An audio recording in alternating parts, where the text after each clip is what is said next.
This channel does not promote any violent, harmful, or illegal activities. All content provided by this channel is meant for an educational purpose only. আরো একটা ছবি দেখাবো, ঘাটালের ছবি। জলমগ্ন ঘাটাল, পিছিয়ে গেল স্কুলের পরীক্ষা। পড়াশোনা নিয়ে দুশ্চিন্তা শিক্ষকরা। ঘাটালের একাধিক জায়গায় এখনো জল জমে আছে। স্কুলে যাওয়ার রাস্তা ডুবে গেছে। তাই বন্ধ বেশ কয়েকটা স্কুল। বেশ কিছু এলাকায় জল জমে থাকার কারণে আইসিডিএস সেন্টারগুলো বন্ধ রয়েছে। মানে যেখান থেকে প্রসূতিদের জন্য, গর্ভবতীদের জন্য, বাচ্চাদের জন্য মিড ডে মিলের ব্যবস্থা করা হয়ে থাকে, সেগুলোও বন্ধ আছে। ঘাটালের মহকুমা শাসক সুমন বিশ্বাস জানিয়েছেন, বিভিন্ন এলাকায় নৌকার ব্যবস্থা ইতিমধ্যেই করা হয়েছে ছাত্রছাত্রীদের জন্য। টানা বৃষ্টিতে জল বাড়ছে ঘাটালের শিলাবতী এবং ঝুম নদীতে। প্লাবিত ঘাটাল পুরসভার 12টি ওয়ার্ড ও ঘাটাল ব্লকের 6টি গ্রাম পঞ্চায়েত এলাকা। ঘাটালের পরিস্থিতি পরিদর্শনে সেচমন্ত্রী মানজ ভূঁইয়া, সেই ছবি আপনাদেরকে আমরা দেখাচ্ছি। আমরা জল ট্যাঙ্কি এসেছি, প্রতিদিনই আসতে হয়, একটু সমস্যা হয়। অনেক বন্ধু জলেও পড়ে গেছে, তাদের খুব চোটও লেগেছে। জল তো কয়েকদিন কমেছিল, তারপর আবার এই বৃষ্টির জন্য আবার হয়ে গেল। তো এই কদিন আর এখানটা তো এমনিতে একটুতেই জল হয়ে যায়।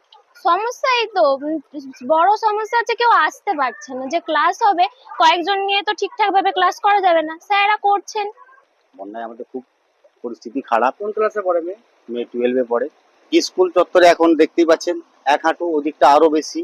এটা হচ্ছে ঘাটাল 1 নম্বর চাতাল। বন্যায় আমরা 3 মাস ভুগছি, কিন্তু কোনো এর সুরা হয়নি। আপাতত বেশ চিন্তায় আছি যে সেকেন্ড সেমিস্টার পরীক্ষাটা কিভাবে শেষ করব বা তারপরে ক্লাসটা কবে শুরু করা যাবে, এই নিয়ে ভীষণ সমস্যার মধ্যে আছি, উদ্বেগের মধ্যে আছি। আমরা নোটিশ দেওয়া আছে, হোয়াটসঅ্যাপ গ্রুপে নোটিশ দেওয়া আছে, আমরা ক্লাসে ফিজিক্যালি নোটিশও দেওয়া আছে যে অভিভাবকদের কাছে আবেদন করা আছে তারা যাতে বাচ্চাদেরকে তাদের সঙ্গে করে নিয়ে আসে এবং নিয়ে যায়। এই মুহূর্তে বেশ কিছু স্কুল আইসিডিএস সেন্টার ডুবে আছে ঠিকই, সেগুলো ক্লাস পঠন পঠন বন্ধ রয়েছে, কিন্তু অনেকেই নৌকা পেরিয়ে স্কুলে যাচ্ছেন। মনসুকা স্কুল থেকে শুরু করে বিভিন্ন স্কুলে পরীক্ষা চলছে এখন, এই জন্য কিন্তু আমরা নৌকার ব্যবস্থা করেছি অনেক জায়গাতে। আরো একটা বড় খবরের দিকে নজর রাখতে হচ্ছে। আগামী 8ই আগস্ট জাতীয় নির্বাচন কমিশন ঘেরাও কর্মসূচি ঘোষণা করেছে ইন্ডিয়া ব্লক। 7ই আগস্ট ফের বৈঠকে বসছে ইন্ডিয়া জোটের সংসদীয় দলের নেতারা। ডিটেল নেব, জ্যোতির্ময় আমাদের সঙ্গে রয়েছেন, আমাদের সহকর্মী। জ্যোতির্ময়, এ রাজ্যে অধীর চৌধুরীরা যতই বাংলাদেশে অনুপ্রবেশ নিয়ে সরব হোক না কেন, রাহুল গান্ধী বোধহয় অন্তত এই ইস্যুতে জাতীয় স্তরে মমতা বন্দ্যোপাধ্যায়ের পাশেই দাঁড়িয়েছেন। জ্যোতির্ময়, একদমই দেখো, কারণ বিহারের রাজ্য রাজনীতিতে কংগ্রেস তাদের যথেষ্ট স্টেক রয়েছে, ফলত এই ইস্যু কংগ্রেসের অন্যতম বড় ইস্যু এবং আরজেডি কংগ্রেসের অন্যতম বড় সহযোগী। স্বাভাবিকভাবেই পাশে দাঁড়ানোর দায়বদ্ধতা কংগ্রেসের রয়েছে।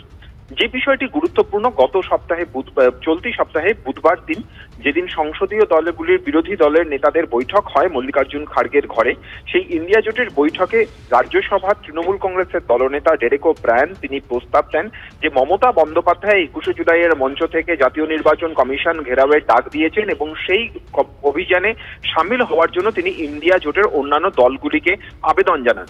এবং স্বয়ং রাহুল গান্ধী সেই বৈঠকে উপস্থিত ছিলেন এবং প্রত্যেক বিরোধী দলের নেতা তারা এই প্রস্তাবে সায় দেন এবং সেই মোতাবেক সিদ্ধান্ত গৃহীত হয়েছিল যে আগামী সপ্তাহের বুধবার বা বৃহস্পতিবার এই অভিযান হতে পারে। আজ যে খবর আমরা পাচ্ছি, 8ই আগস্ট এই অভিযান হতে চলেছে। তার আগে 7ই আগস্ট একটি নৈশভোজ হবে মল্লিকার্জুন খাড়গের বাড়িতে, সেই অনুষ্ঠান হতে পারে এবং সেখানে ফের বৈঠকে বসবেন সংসদীয় দলের নেতারা এবং এই অভিযান কিভাবে হবে, কতটা আক্রমণাত্মক হবে, কতটা তারা কমিশনের উপরে সুর চড়াবেন, বক্তব্যের রূপরেখা কি হবে, প্রত্যেকটা বিষয় চূড়ান্ত করতে এই বৈঠকে মূলত আলোচনা হবে।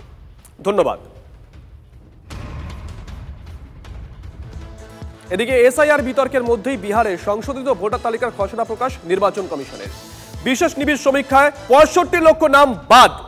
বিভিন্ন রাজনৈতিক দলের হাতে ওই খসড়া তালিকা তুলে দেবে নির্বাচন কমিশন।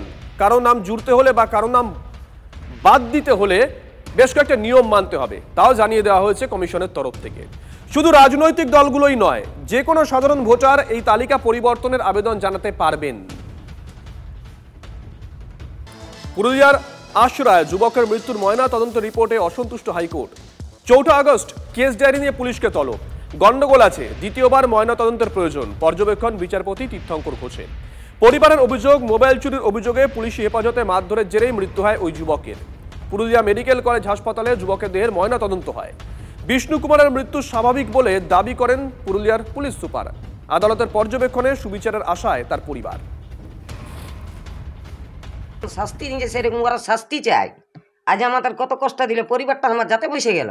হ্যাঁ, ওই পুলিশের কারণে এটা হইলো, ওই বড় লোক হয়েছে, পুলিশ হয়েছে, সেই যে ঢাড়ান ছিল টাকা আমার মরান দিল। পুলিশ হয়েছিস তুই 6 মাস জেলে দে, 5 বছর জেলে দে, তোর কি মরান দিবার অধিকার ছিল? বলো, তুমি বলো, মরাবার অধিকার ছিল? তুই যদি পুলিশের আটকা হয়েছিল বা তো মরাবার তো অধিকার থাকে না, শাস্তি দিবার থাকে, এতটুকু থাকে না। প্রধান শিক্ষিকা সহ 2 শিক্ষিকাকে বদলির প্রতিবাদ। মানিকতলার ভারত নারী শিক্ষা পরিষদ স্কুলের বাইরে বিক্ষোভ দেখা পড়ুয়া এবং অভিভাবকরা। মানিকতলা থানা সংলগ্ন এই স্কুলে সম্প্রতি এক পড়ুয়াকে শাস্তি দেওয়ার নামে মারধরের অভিযোগ ওঠে শিক্ষিকাদের বিরুদ্ধে। সেই ঘটনার জেরে শিক্ষিকাদের বদলি করা হয় বলে দাবি অভিভাবকদের। বিক্ষোভরত পড়ুয়া এবং অভিভাবকদের অভিযোগ, শিক্ষিকাদের বিরুদ্ধে আনা মারধরের অভিযোগ মিথ্যা। পরীক্ষার আগে অন্যায়ভাবে শিক্ষিকাদের বদলি মানতে না পেরেই তারা বিক্ষোভ দেখাচ্ছেন। অবিলম্বে শিক্ষিকাদের বদলির আদেশ বাতিল করে তাদের এই স্কুলে রাখার দাবিতে বিক্ষোভ দেখান তারা। 2 শিক্ষাকে বদলির সিদ্ধান্তকে কেন্দ্র করে তুমুল বিক্ষোভ মানিকতলার নিখিল ভারত নারী শিক্ষা পরিষদে। যারা অভিভাবকরা রয়েছেন এবং যারা পড়ুয়া রয়েছে, মূলত ছাত্রীরা রয়েছেন, তাদের অভিযোগ যে এই স্কুলের 2 শিক্ষিকাকে আচমকাই বদলি করে দেওয়া হয়েছে। 2 শিক্ষিকারা অত্যন্ত জনপ্রিয় এবং পড়ুয়াদের কাছেও জনপ্রিয়।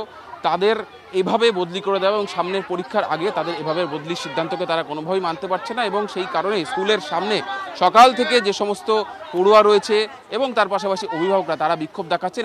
ক্যামেরা সুদীপ গুছাইতের সঙ্গে সুজয় পাল, TV9 বাংলা, কলকাতা। কারণ আমাদের ম্যামকে বিনা দোষে অন্য স্কুলে পাঠানো হচ্ছে। কেন? আমাদের ম্যাম কিছুই করেনি, আমাদের ম্যাম মারিও নি, শুধু একটা ছাতা দিয়ে বেঞ্চে আওয়াজ করেছে আর ব্যাগে আওয়াজ করেছে। তার জন্য ম্যামেদের নামে মিথ্যা কথা কেন বলা হবে? একটা বাচ্চা আর একটা বাচ্চাকে মেরে মাথা রক্ত বার করে দিয়েছে।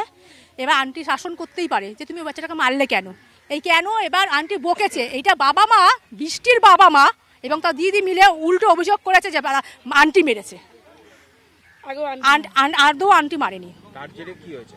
আন্টিকে ট্রান্সফার করে দিচ্ছে এখন অন্য স্কুলে, কিন্তু আন্টিরা এখন সামনে পরীক্ষা, বছরের শেষের দিকে আন্টিদের মাথায় বরফ দিচ্ছে, লোক দেখায় বরফ দিচ্ছে, লোক দেখি। আন্টিরা ট্রান্সফার যেন না হোক।